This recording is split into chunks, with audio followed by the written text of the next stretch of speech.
But I'd like you to put your hands together and welcome the both of them.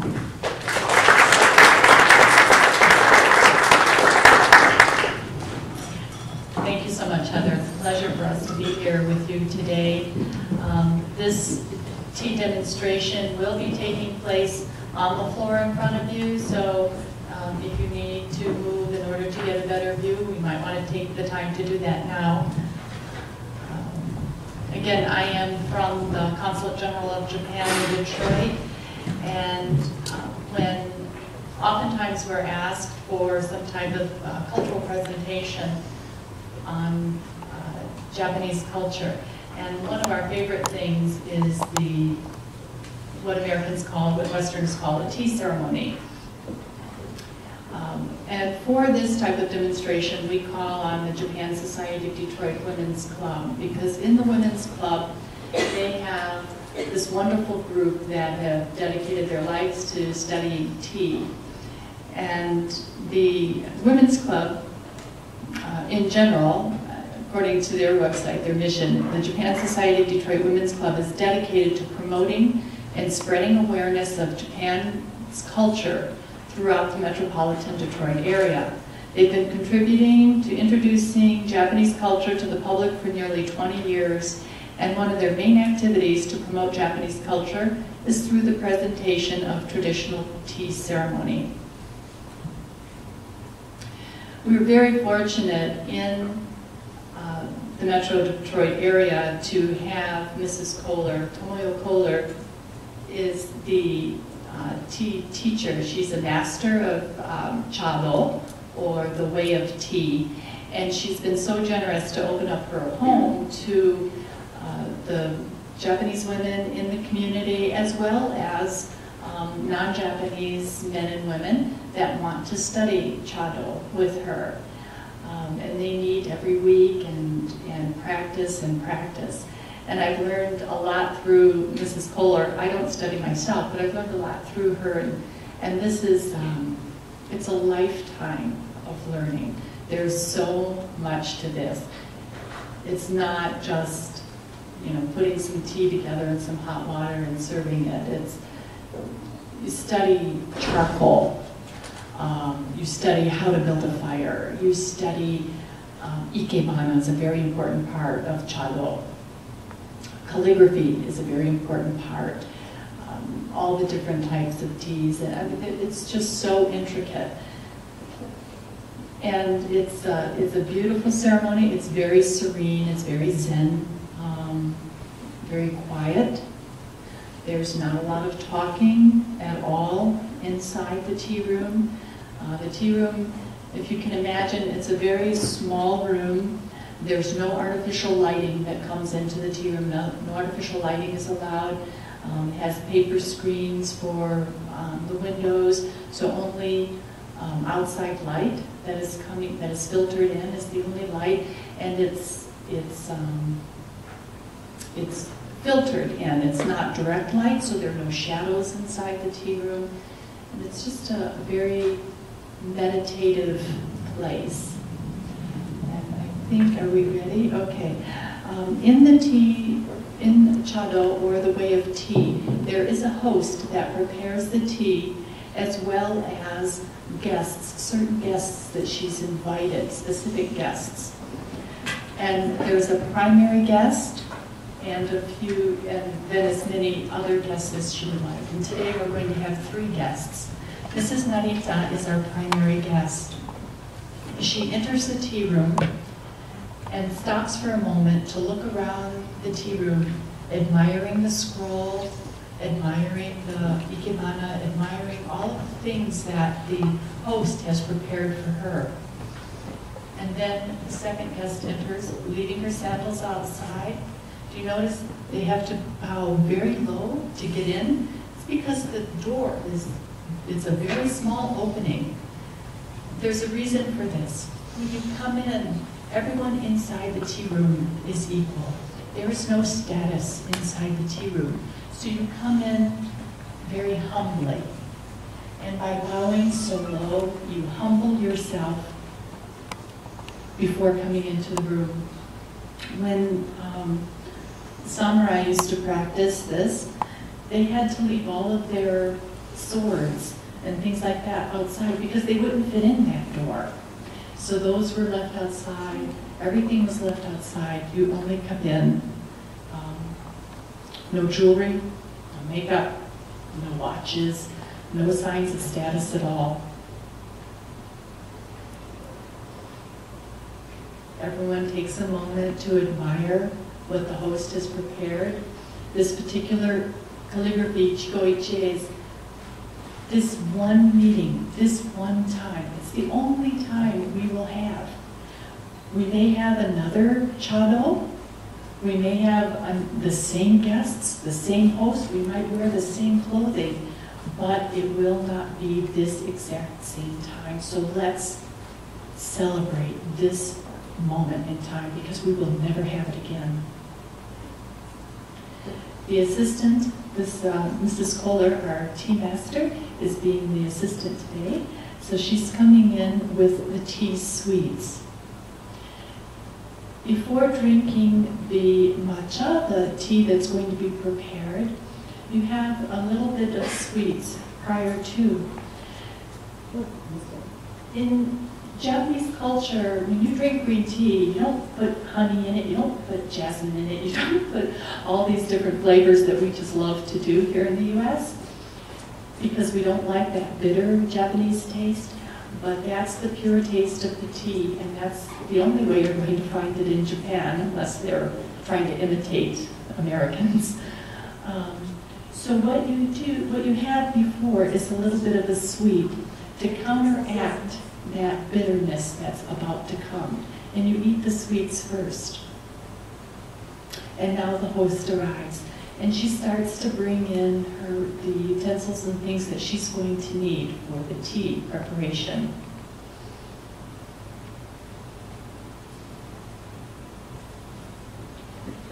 There's very little conversation, just a few greetings. And the conversation only takes place between the main guest and the host. Ikebana is always an important part of the chado, and it's quite seasonal. The teas always follow the seasons, and that's reflected in the sweets that are chosen, in the chawans, or the tea bowls that are chosen, in the calligraphy, in the flowers. All reflects the season as well as the theme that the host has determined that she would have for that day. So she brings in these very beautiful items and gives the guests an opportunity to admire them and appreciate them.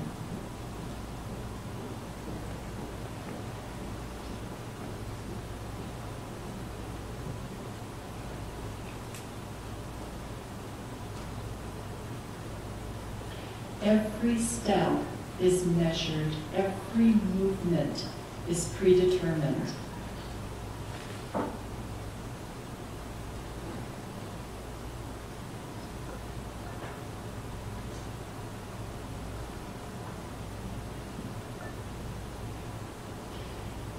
And the guests have as much to learn as the hosts themselves. And so if you're ever invited to a chado, you never want to be the main guest, because if you don't know what to do, you can really screw things up. So it's better to be the second or the third guest that you can follow.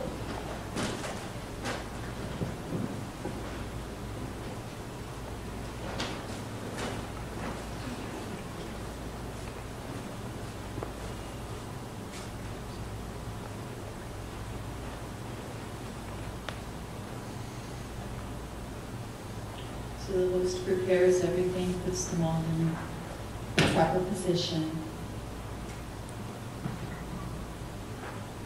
This is a special silk cloth that's used symbolically to cleanse or to purify. It represents purity, not only of purifying the utensils, but the purity of her heart as well. So she purifies the tea container.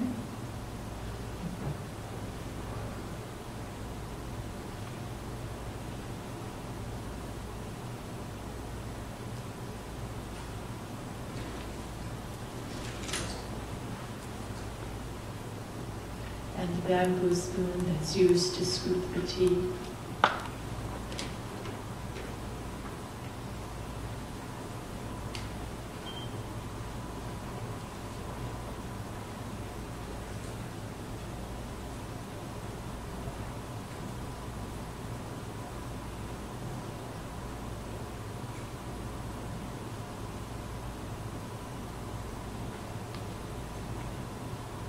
She also uses as a type of a pot holder. Men are not allowed to use that.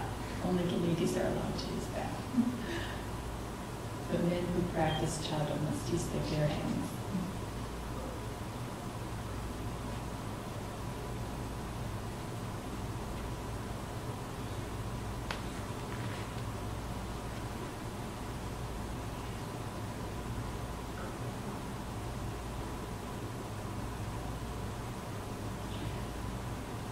Very subtle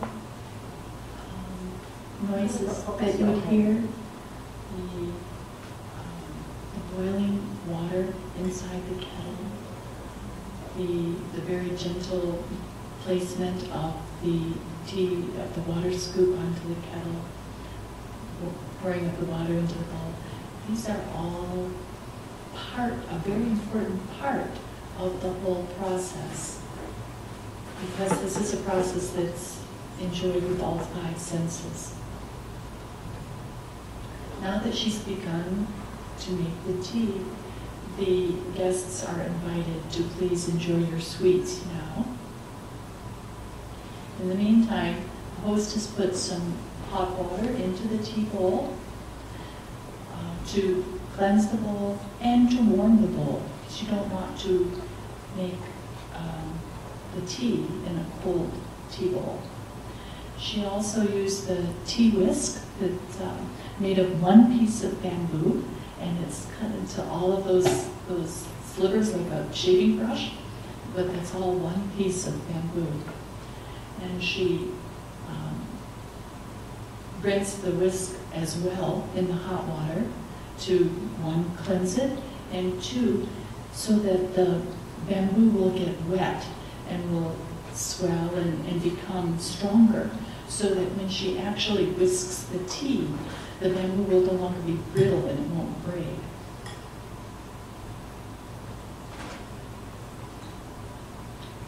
So she puts the measured amount of the powdered green tea into the bowl. Now this tea, these are not, in chado, we don't steep tea leaves as you usually would when you're drinking tea.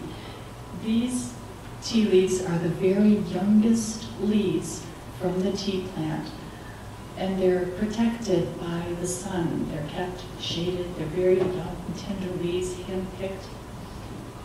Pick them, steam them, dry them. They're not roasted, they're not fermented. Then after they're dried, they're ground into a powder. And this is the powder. That powder is then mixed with the hot water. So you're not drinking steeped leaves, you are drinking leaves. So it's just full of the antioxidants and vitamin C and all of these wonderful, very healthful things.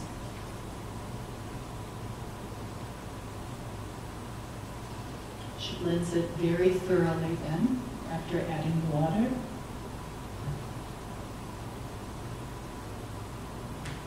Both hands. Did you notice when we were talking in our meditation class today about both hands? As she turns the bowl, every potter or ceramist makes a tea bowl with a face. Sometimes we can't tell what that face is, but they all have a face to them. And it's the most precious part of that bowl.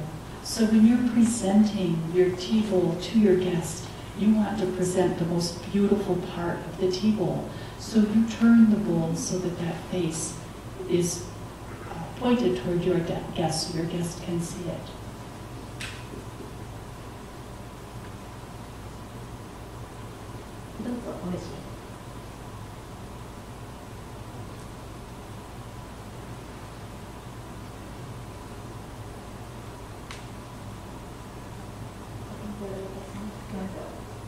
So the guests always say, please excuse me for going before you. I'm going to have some tea now. And then thanks her hostess for the tea. So she brings the bowl to her, again, both hands, raises it slightly in appreciation, and then turns the bowl, because the face of that bowl is the very precious part of the bowl. She, out of respect for her host who has chosen this bowl for her, out of the potter that made that bowl, she turns it away so that her lips will not dirty that part of the bowl. Finish the tea. It's not something that you sit and you just sip and chit-chat. You finish the tea, about 3.5 sips, and you always finish with a little slurp, and then take the time to admire the bowl. Set it in front of you, look at it, check all sides, underneath, and share it with the other guests. Because this was all handpicked for you for this occasion. And so you need to take the time to appreciate that.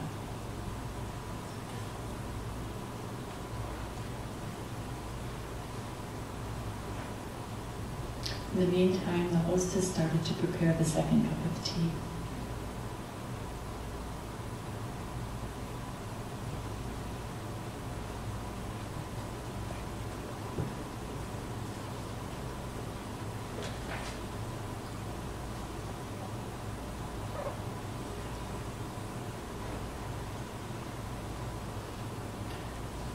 Cha-do, or way of tea. Do is way, cha is tea. Like karate do is the way of karate, judo, the way of jujitsu.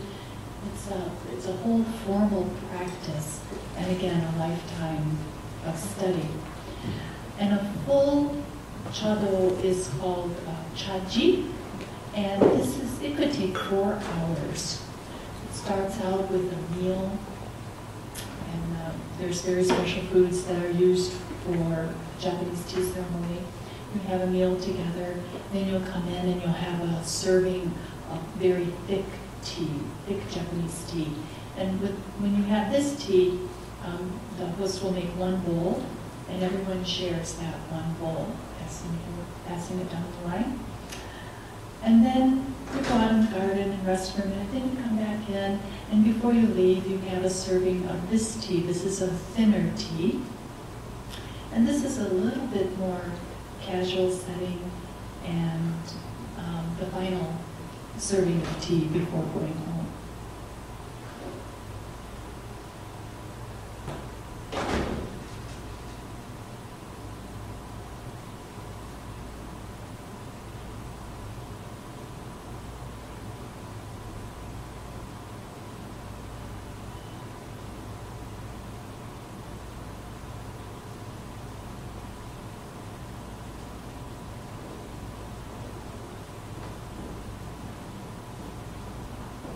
All ladies, generally when wearing a kimono, but specifically, especially when you're going to cha-do, you carry in the folds of your kimono, these rice paper tissues. They're called kaishi. And they're just folded, and they have a small decoration on them, seasonal or a particular holiday. Everyone carries them, and then you use them as a napkin, you can use them as a plate, you can use them to wrap up some sweets that you didn't finish and take home with you. Very versatile. So the second guest enjoys her tea, while the third guest enjoys her sweets and prepares for her serving of tea.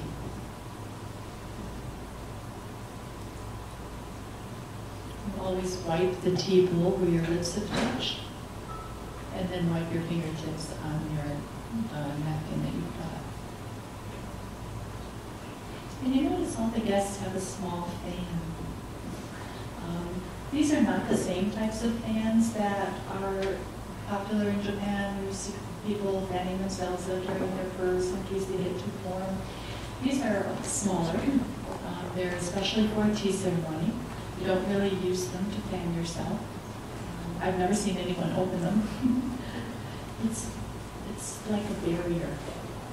When they first came into the room, they set the fan in front of them before entering.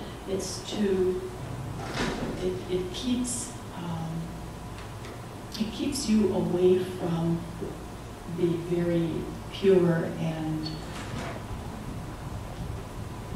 very special objects inside the room.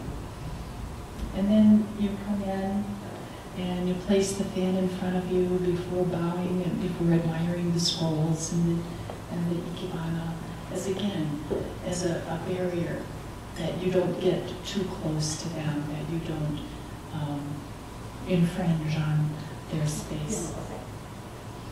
And then the hostess comes in, and the fans are placed behind you, because now there are no barriers inside the tea room.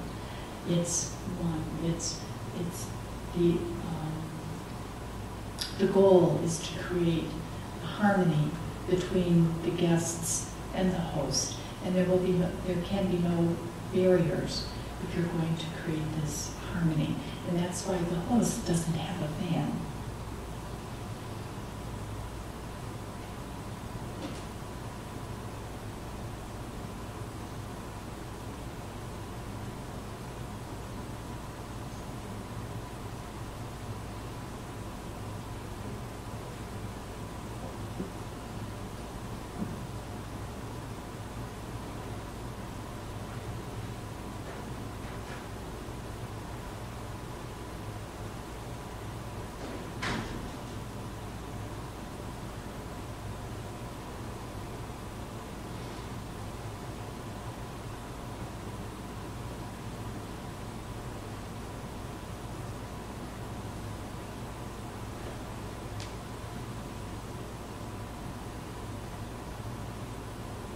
See, the assistant carefully turns the bowl so that the face is presented to the host, and the face will then be presented to the guest.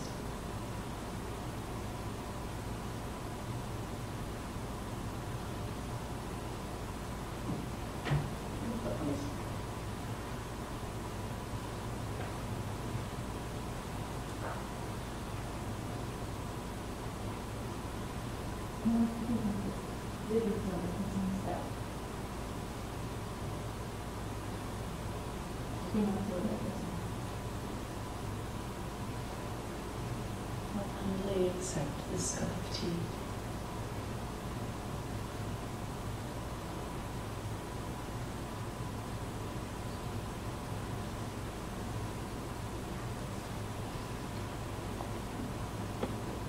The host doesn't seem to be paying attention, but she knows exactly what's going on at all times and exactly when to start the next step.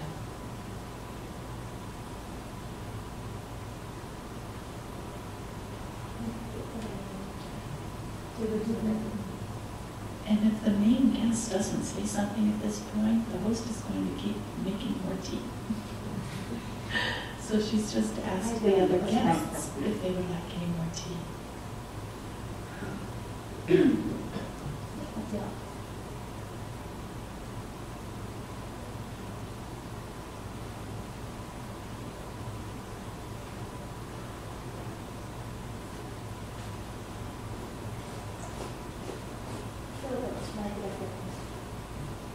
Please, you may finish now.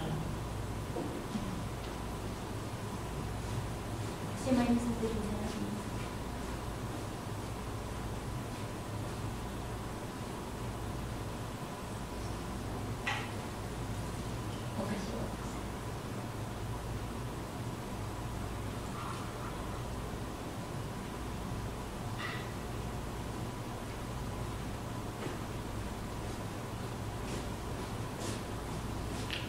now she's going to cleanse the bowl, rinse the tea whisk at the same time. And carefully looking at all of the bristles in the tea whisk, make sure that they're all intact.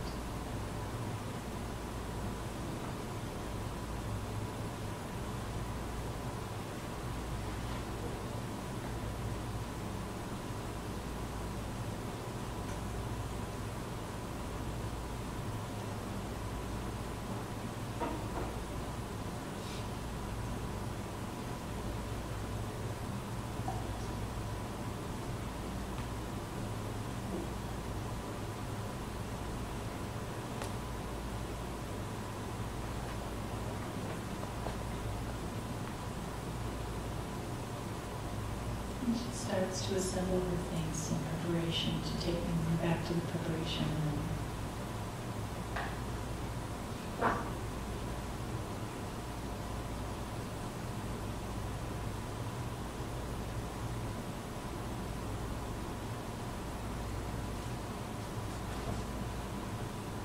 With the cloth, she cleanses the tea scoop.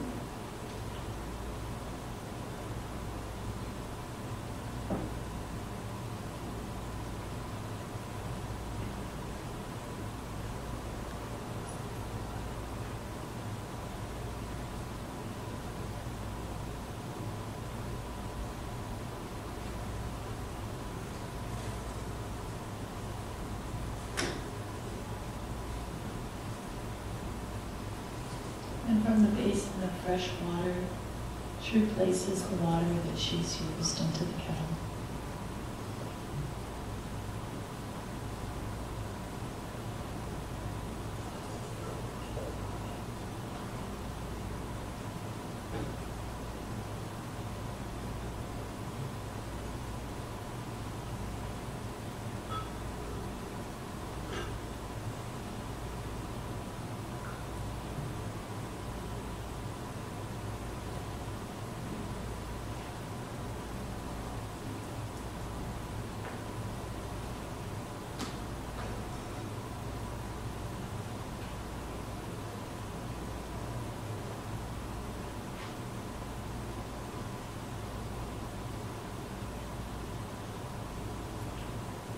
Then she starts to remove some of the items.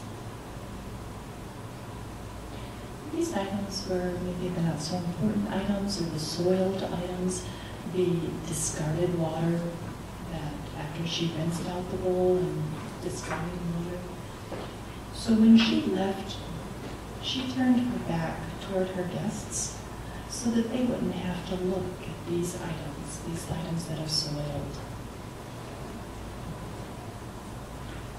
This time she's going to pick up the very precious items. The lacquer tea canister, the beautiful chawan. These are very valuable, very precious items. So she gives her guests one last opportunity to see them before leaving as she turned to face her guests. She left.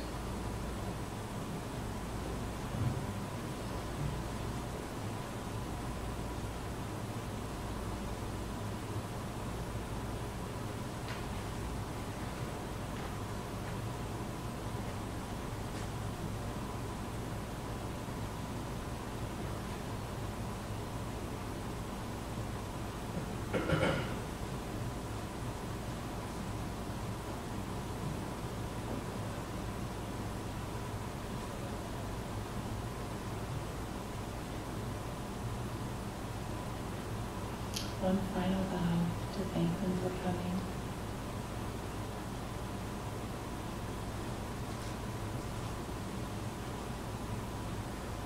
And as she leaves, that's a signal that it's time for the guests to leave as they say goodbye to each other. The main guest is the first to depart. Takes one last look around the room, one last appreciation of the preparations that the hostess made for her.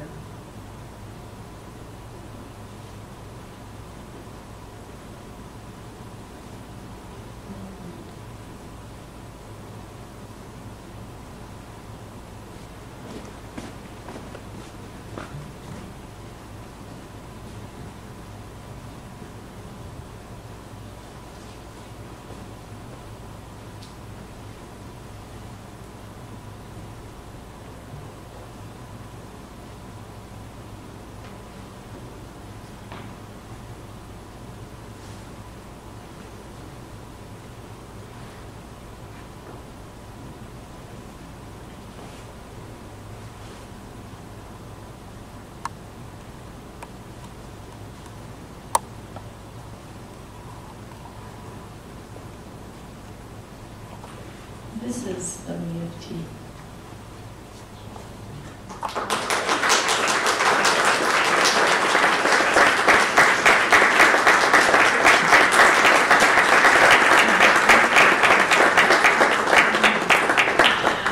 today, as I mentioned, Mrs. Kohler is the tea master, the tea teacher in the southeastern Michigan area.